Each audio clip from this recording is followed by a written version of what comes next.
Hello students, আমি Nitish sir জ্ঞানজ্যোতি coaching সেন্টারের পক্ষ থেকে তোমাদের প্রত্যেককে জানাই আরও একবার স্বাগত। তো স্টুডেন্টস, আজকে আমি তোমাদের আলোচনা করব ইউনিট 1-এর এমসিকিউ বিএসসি আন্ডারস্ট্যান্ডিং ইন্ডিয়া যাদের রয়েছে তাদের জন্য 4 ইয়ার আন্ডার গ্র্যাজুয়েট প্রোগ্রামের অধীনস্থ যারা রয়েছে তাদের জন্য 4 ইয়ার আন্ডার গ্র্যাজুয়েট প্রোগ্রাম। ওকে, তো স্টুডেন্টস, তোমাদের আজকে আমি এটাই লাস্ট ক্লাস, এরপরে আর কোনো ক্লাস তোমাদের যাবে না। এরপর থেকে কিন্তু তোমরা থার্ড সেমিস্টারে ক্লাস পাওয়া আরম্ভ করবে এবং নতুন ফার্স্ট সেমিস্টার এবং কিছু ফিফথ সেমিস্টারের স্টুডেন্টদের জন্য ক্লাস যাবে। তো যেইভাবে ইউটিউব চ্যানেলের মাধ্যমে আমাদের সমস্ত কিছু কভার আপ করানো হতো, আমরা চেষ্টা করব প্রত্যেকটা সাবজেক্টের ধরে ধরে তোমাদেরকে কভার আপ করানোর। যে সমস্ত ছাত্রছাত্রীরা আমাদের ইউটিউব চ্যানেলের উপর ভরসা করে বসে থাকো তাদের ভরসার যোগ্য আমরা আশা করছি, এবং আমরা কিন্তু সেই দাবিটা রাখছি যে না, তোমাদের জন্য আমরা কাজ করে দেবো। কিন্তু তোমরা যারা এখনো চ্যানেলটিকে সাবস্ক্রাইব করো তারা অবশ্যই চ্যানেলটিকে সাবস্ক্রাইব করো, পাশে থাকা বেল আইকন অল প্রেস করো। তোমাদের জন্য এই যে এতটা পরিশ্রম করা, এখন যদি স্টুডেন্ট সংখ্যাটা না বাড়ে তাহলে স্বাভাবিকভাবেই মনে হয় যে কাজটা করতে কাদের জন্য করবো, তাই না? সুতরাং তোমরা প্রত্যেকের কাছে আজকের এই ক্লাসগুলো শেয়ার করো, প্রত্যেকের কাছে পৌঁছে দাও আমাদের ক্লাসগুলো, যেন প্রত্যেকটা ছেলেমেয়ের কাছে আমাদের ক্লাসগুলো পৌঁছাতে পারে এবং তারা যেন আমাদের কাছ থেকে নোটসগুলো নিয়ে তারা ভালো করে পড়াশোনা করতে পারে। তো স্টুডেন্টস, চলো শুরু করছি আজকের ক্লাসটা। ভারতে বসবাস করে পৃথিবীর মোট জনসংখ্যার কত শতাংশ? 16%। ওকে, নেক্সট, প্রতি বর্গ কিমিতে এশিয়া মহাদেশের জনঘনত্ব কত? 108 জন। নোইডস পরিব্রাজন তত্ত্বটি পেশ করেন কত সালে? সেটা হচ্ছে 1972। মিজোরাম রাজ্যের বিখ্যাত উৎসবের নাম কি? চাপচারকুট। বিখ্যাত গঙ্গাসাগর মেলা ভারতের কোন রাজ্যে অনুষ্ঠিত হয়? পশ্চিমবঙ্গ। ওকে, নেক্সট, নব কলেবর ও রথযাত্রা কোন রাজ্যের প্রধান উৎসব? উড়িষ্যা। নেক্সট, আদিবাসী কুম্ভ মেলা পালিত হয় কোথায়? রাজস্থানে। ইডলি যেই রাজ্যের বিশেষ খাদ্য, কোন রাজ্যের? কর্ণাটক। তুলা থেকে তৈরি সুতার সাহায্যে জামা কাপড় তৈরি করার পদ্ধতি কি বলে? ওয়েভিং বলে। নেক্সট, ভেড়ার শরীর থেকে লোম সংগ্রহ করার পদ্ধতি বলে? শেয়ারিং বলে। কোন রাজ্যের পুরুষদের ঐতিহ্যবাহী পোশাক হলো পাগড়ি? এটা হরিয়ানা। ভারত সরকারের জনসংখ্যা নীতি অনুসারে 2051 সালে ভারতের মোট জনসংখ্যা কত হতে পারে? 164 কোটি। এটা কিন্তু জনসংখ্যাবিদ যারা ভারত সরকারের যে রিপোর্ট অনুযায়ী সেটা বলা হয়েছে। জনসংখ্যার আঞ্চলিক বন্টন স্পষ্ট হয় কিসের সাহায্যে? কোনো অঞ্চলের জনঘনত্বের সাহায্যে। নেক্সট, 2011 সালের জনগণনা অনুযায়ী ভারতের সর্বাধিক জনঘনত্বপূর্ণ রাজ্যের নাম কি? বিহার। পরবর্তী প্রশ্ন, নারীর বিবাহের বয়স 20 বছরের ঊর্ধ্বে করা হয় কোন পরিকল্পনায়? সপ্তম পঞ্চবার্ষিকী পরিকল্পনায়। নিম্নলিখিত যে রাজ্য ভেঙে তেলেঙ্গানা রাজ্যের সৃষ্টি হয়েছিল সেটি কোন রাজ্য? অন্ধ্রপ্রদেশ। দেরাদুনের একটি শীতল প্রস্রবণের নাম সহস্রধারা। নেক্সট, পেনগঙ্গা, ওয়ার্ধা এবং বেনগঙ্গার মিলিত প্রবাহ কি নামে পরিচিত? প্রংহিতা। ভারতের সবচেয়ে কম জনসংখ্যা বিশিষ্ট কেন্দ্রশাসিত অঞ্চলের নাম কি? লাক্ষা ও মিনিকয়। নেক্সট, পৌর জনবসতিতে অকৃষিকাজে নিযুক্ত ন্যূনতম শতকরা পুরুষ কর্মী কত? 75%। তো স্টুডেন্টস, পরবর্তী আমি আরও তোমাদের 20টা করে আরও 40টা প্রশ্ন আলোচনা করার পরে তোমাদেরকে বলবো, তোমরা যারা অনলাইনে পরবর্তী সেমিস্টার থেকে আমাদের কাছে অ্যাডমিশন নিতে চাও তারা অবশ্যই আমাদের এই যে দুটো নাম্বার দেওয়া আছে সেভ করে রাখো, এবং এই পরীক্ষাটা শেষ হলে আগামীকালকে থেকে আমাদের অ্যাডমিশনটা শুরু হয়ে যাচ্ছে পরবর্তী সেমিস্টারের জন্য। তোমরা অবশ্যই আমাদের সঙ্গে যুক্ত হও, আমাদের ক্লাস জয়েন করো। তোমাদেরকে বলবো যে আমাদের সেন্টারে অ্যাডমিশন নিলে তোমরা কি কি পাচ্ছ?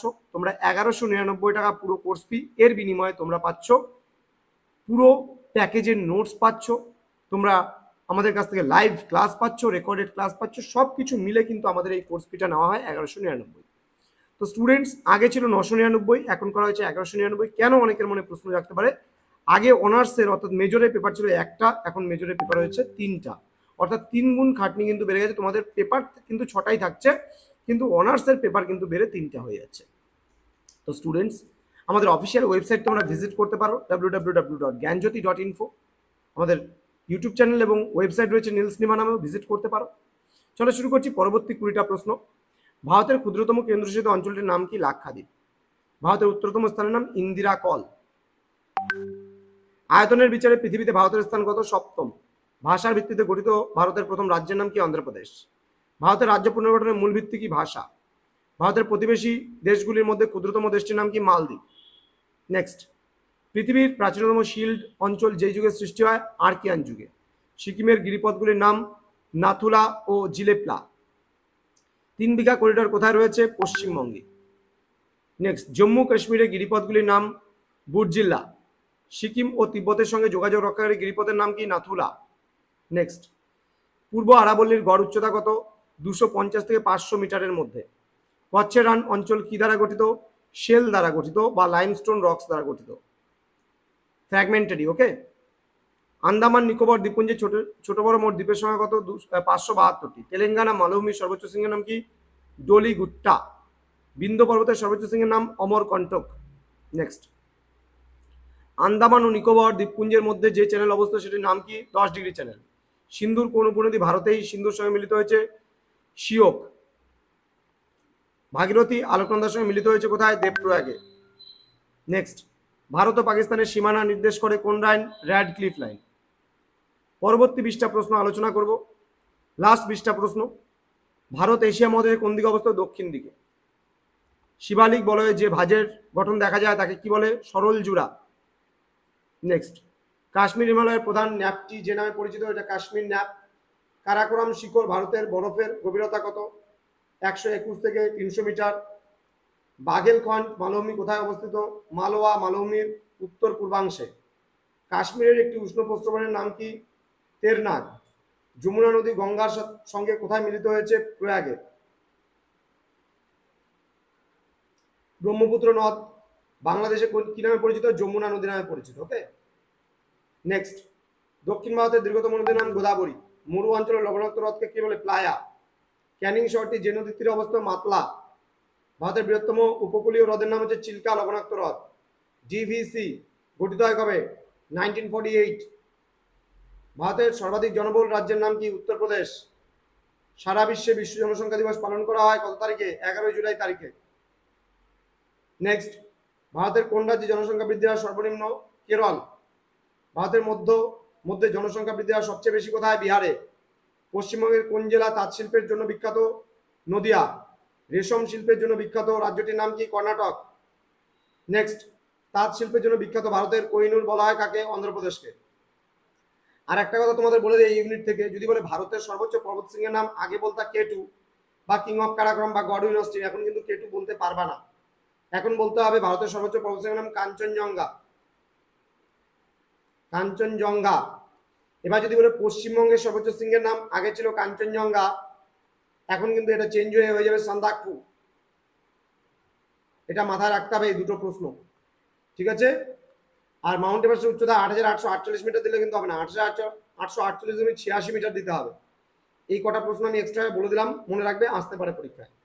তো স্টুডেন্টস, এই ছিল তোমাদের লাস্ট আজকের ভিডিও বিএসসি আন্ডারস্ট্যান্ডিং ইন্ডিয়ার উপরে। এই বছরে বা আর বিএসসি আন্ডারস্ট্যান্ডিং ইন্ডিয়ার উপরে কোনো ভিডিও আসবে না। তোমাদের পরীক্ষার জন্য প্রত্যেককে অল দি বেস্ট। আজকেই শেষ ক্লাস সেকেন্ড সেমিস্টারের, আমরা দেখা করবো খুব তাড়াতাড়ি। আগামীকালকে থেকেই থার্ড সেমিস্টারে আমাদের ইউটিউবে ক্লাস আরম্ভ হবে। থার্ড সেমিস্টারের ক্লাস, হ্যাঁ ঠিকই শুনছো, থার্ড সেমিস্টারের ক্লাস আগামীকালকে থেকে আমরা আরম্ভ করছি। কিছু কিছু ক্লাস কালকে থেকেই শুরু হবে এবং কিছু কিছু ক্লাস দেরি হবে একটু। তো কালকে থেকেই তোমরা ক্লাসগুলো পাবে এবং অ্যাডমিশন তোমরা করে নাও আমাদের নাম্বারে ফোন করে। আগামী কালকে থেকে তোমাদের উজ্জ্বল ভবিষ্যৎ গড়ে তুলবো আমরা, এটাই আমাদের প্রতিশ্রুতি।